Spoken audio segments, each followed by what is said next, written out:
Hello, my friends. This is Heavy Arms Kai, back with another episode of Kerbal Space Program. I know it's been quite a while, and I have to apologize. I've gotten way too into Metal Gear Solid 5. It pretty much consumed my entire week last week. But with that said, though, I am still working on Kerbal Space Program and several of the other episodes that I've been doing. So I decided to go ahead and show you the fruits of my labor for our science experiment with the asteroid we captured. It actually went pretty well, but I did not get nearly the amount of science I thought I would for it. It's probably due to the size of the asteroid. But with that said, we'll get right into the build phase of the asteroid science recovery ship thing that I made, and show you how the operation went. So let's get to it. Okay, so as you can see, this is our ship. I made a really simple one. I wasn't really going for like space fighter can take on the world type thing. I put multiple different types of science kits on this, and it's actually a two-parter. So let's go ahead and get this thing launched. It was a pretty standard launch, no major difficulties whatsoever. Really, when it came to this design, I was just trying to get it up into space. I wasn't really worried about fuel economy or anything like that. I also tried to add just a little bit extra fuel to it because I was thinking about possibly repositioning the asteroid itself and maybe just trying to see about getting it into a better orbit, or one that was closer to some of the other spacecraft I had out in orbit. But again, not really too worried about it. I was really just going for the science. Also, I'm kind of curious, does everybody lean to the same side when they're making their orbits?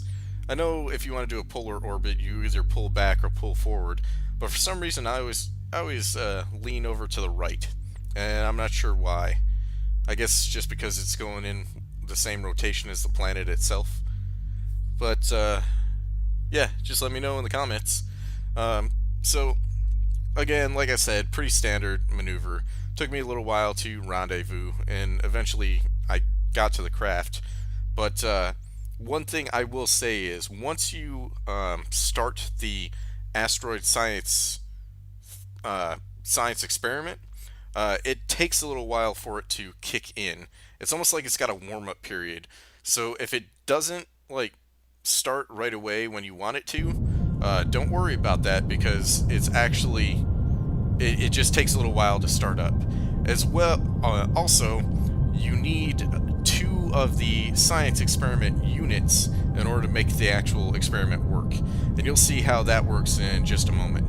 Alright, we've got our capture arm armed, and I'm basically just coming in to grab this thing and get the science good to go. I did have quite a bit of extra fuel in this thing. I really overdid it. I can't remember if I transferred over to the other ship or not, but I was thinking, okay, let's try and get this as centered as possible. So I kept trying to overcompensate, and you can see how I've only got RCS thrusters on the very front of the vessel. That really didn't help, because all the mass at the back with that orange fuel tank, it kept making it want to move in weird and awkward ways. But eventually I get latched on here like so, and pretty much just go ahead and get ready to start the experiments. Let's go ahead and skip to when I'm on the light side, because I believe I time warp over to that. And just let there be light. So eventually I got to it. I have this very front unit here that's a completely separate unit for the 2 sides of the science experiment. Now what I did was I just put a decoupler between this one and the main ship with our Kerbal inside, and the whole point of this was to go ahead and put one side of the experiment on one side of the asteroid, separate, and then get the ship onto the other side of the asteroid, which really wasn't difficult. But I've never attempted to use this science experiment before, so I wasn't exactly sure how it would go. But yeah, I basically set a target so that I would know about the exact position I needed to go to get on the other side, because this experiment is dependent on how much of the asteroid is in between you. So if you can get a really chunky part of the asteroid in between both sides of your experiment modules, you'll get better results. So that's why I went ahead and set my target, because I wanted to try and get on the exact opposite end of it. And like I said, I also put every single science experiment that I have unlocked at this point onto this craft, because I had no idea whether or not you would actually unlock new science being around an asteroid. Unfortunately, though, the science that you get from all the other devices is pretty much the same thing you would get in Orbit of Kerbin at all the different distances that you unlock different science. So it really didn't unveil anything new or unique, which was kind of unfortunate.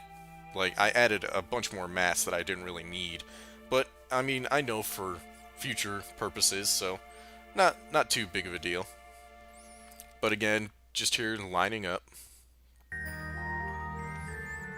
listening to the sounds of space. They're so beautiful. I actually don't mind the soundtrack to Kerbal Space Program. It's pretty soothing, I believe it or not, until you're hurtling towards the ground with no fuel left and your parachutes are gone, and then it's not really, it's pretty much an ode to death. But here I am, I'm pretty much in position, and I'm activating the science experiment. And like I said, don't worry, it takes a little while for it to warm up. I have the unit on the other side already active, to where you may have to fiddle with it a little bit and toggle and retoggle on and off these units before they sync up with one another. But eventually they're going to get you the science that you need. And see here, I'm realizing that I'm off a little bit, and I'm not really centered with the asteroid, so I'm trying to adjust right now. I probably could have put a second grappler claw onto this craft and then docked it again to the asteroid, and it might have helped out, because once you have all these craft docked to the asteroid, it actually makes it to where everything is seen as a single craft, all just put together onto the asteroid. So you don't have to worry about switching between all these craft. You can actually control all of them that are attached to the single asteroid, which is a pretty neat thing. And here you can see I'm just fumbling with it, trying to get the darn thing to work. And it's finally locked on to the other one. You can see it's stationary and it's not searching anymore. And that's pretty much what we want. And we got our science. It wasn't as much as I was expecting, but I mean, hey, more science is always good.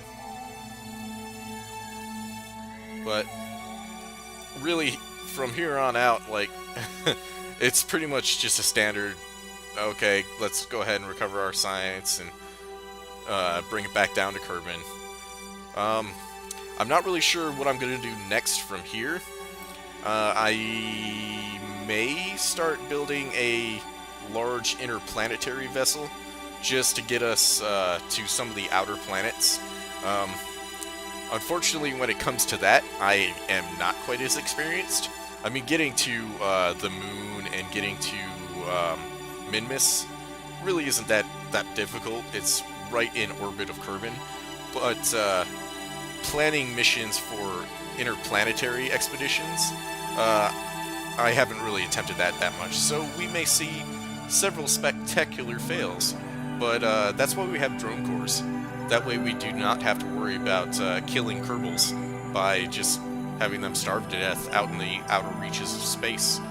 So, yeah, I guess I'll leave it there, guys. I know it was a short episode, but again, I kind of dropped the ball and let Metal Gear Solid take up way too much of my time. But till next time, this is Heavy Arms Kai signing off, and I appreciate all the views that you guys give me. Have a good one.